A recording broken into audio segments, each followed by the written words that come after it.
ओशो का होना, उनका एक एक पल और एक एक पल में जो उनने इस मानवता को आशीर्वाद दिए, जो अनेकानेक आयामों से अपनी चेतना का, अपने अनुभव का स्वाद दिया, उसका आकलन करने में तो युगों युगों लग जाएंगे मानवता को, और युगों युगों तक वो आकलन करते ही रहेंगे। आज मुझे याद आ रहा ओशो का मृत्यु उत्सव। बड़ी से बड़ी देनों की अगर मैं कभी सूची बनाऊं तो प्रथम 3 में ओशो का मृत्यु उत्सव आ जाता है, क्योंकि मृत्यु के साथ में भय इतना भयानक रूप से जुड़ा हुआ है। विषाद, दुख, अवसाद, पीड़ा,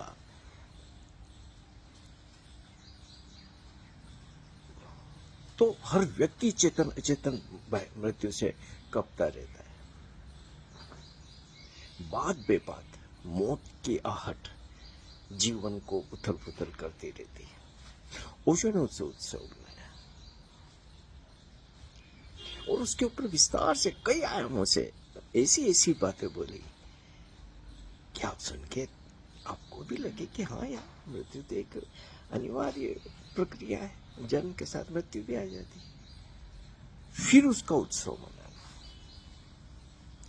तो जो प्रथा से जिस घटना को देख के व्यक्ति आहत होता था, मानवता आहत होती थी, दुखी होती थी, रोती थी, कलापती थी, वो नृत्य में आ गया, संगीत में आ गया, उत्सव में आ गया।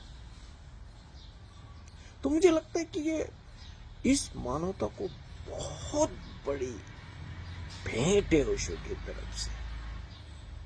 और मैं अपने अनुभव से कहता हूं कि निश्चित ही इस मृत्यु का उत्सव मनाते हुए मृत्यु का वैसा भय तो नहीं रहा, वैसा क्या, मैं तो मुझे पता नहीं, ऐसा कुछ विशेष लगता नहीं है, क्योंकि हमने अपने माता पिता की भी मृत्यु का उत्सव मनाया, ओशो की मृत्यु का उत्सव, हम कई प्रिय मित्रों के उत्सव मनाए और कई दुनिया भर से आए हुए लोगों के उत्सव मनाए। और जो लोग भी सौभाग्यशाली रहे होंगे कि पूना में जिनमें उत्सव का में सहभागी रहे हों, वो अद्वितीय घटना घटती थी, वो तो अनमोल थी। तो रोज रोज रोज रोज हर मृत्यु के साथ उत्सव, हर मृत्यु के साथ आनंद, हर मृत्यु के साथ नृत्य, हर मृत्यु के साथ फुलझड़ियां।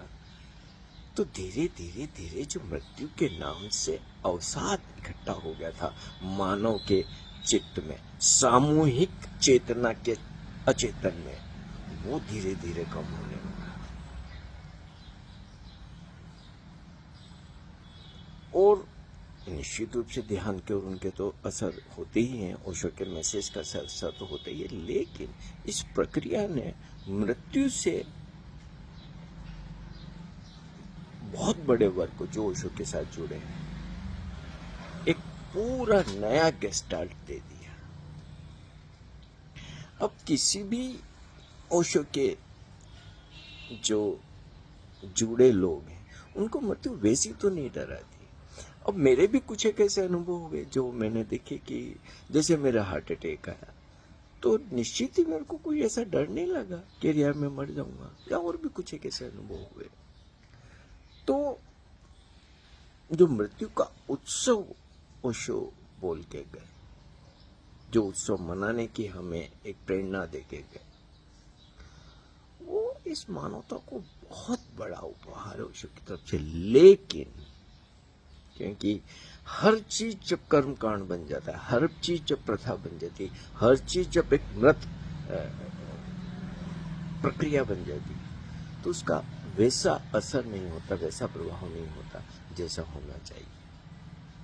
मैं ऐसा महसूस करता हूं कि जब मैंने कुछ एक फेसबुक पे मृत्यु उत्सव देखे तो मुझे बड़ा रूटीन सा लगा, ढक ढक ढक ढक, भट भट भट, ओले ओले, वो बात नहीं आई जो कभी हम, इवन मैंने पूना में भी यही महसूस किया था, बात के सालों में एक रिचुअल बन गई थी कि आज भाई किसी का मृत्यु उत्सव तो 2 बजे वहां इकट्ठे हो गए, लाए, होशो होशो किया, संगीत किया, पटाखे लगा दिए, फिर मैं देखता था कि लोग हो भाभू चिल्लाने जो यस मेरे को लगने, और मैं बाद के सालों में कहता भी था, मुझे लगता भी था कि इस नौटंकी को तो बंद करना चाहिए। निश्चित रूप से मृत्यु उत्सव जिस गरिमा के साथ मनाया जाता था वैसा नहीं मनाया जाता था।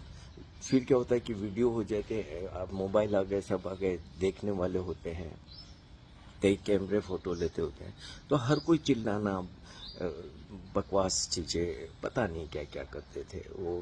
वो देख के तो वो उत्सव जरा भी नहीं लगता था। कहाँ तो हम कीर्तन करते हुए संगीत के साथ, मधुरता के साथ। एक व्यक्ति की मृत्यु हुई है यार, व्यक्ति चला गया, उसका हम आखिरी उत्सव आनंद से मनाए, गरिमा से मनाए, सुंदर ढंग से मनाए।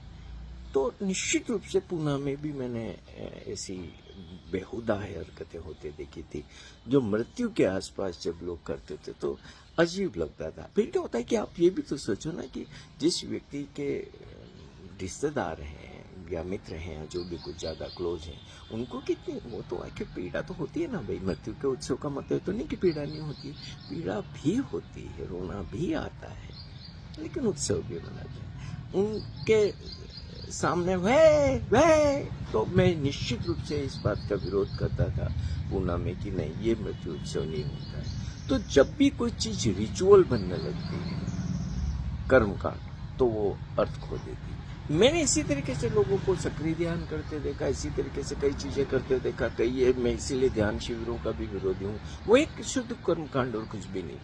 जबले पहन के, माला पहन के जाओ, ये जो पूड़ियाँ तल रहे, खा रहे, पी रहे, तो चीजें अर्थ खोदने लगती है। तो इस बारे में सतर्क होना जरूरी है। और ये ऐसी कई चीजें हैं जो ओशो की लेगेसी है, जिसके बारे में सचेत होना ज्यादा जरूरी है। मृत्यु उत्सव को उत्सव की तरह ही मना, जैसा ओशो गया, जैसे हम मनाते रहे। बाकी कर्मकांडों से कुछ नहीं होता है। कर्मकांड से इस मानवता ने पहले भी बहुत किए, कुछ नहीं मिला।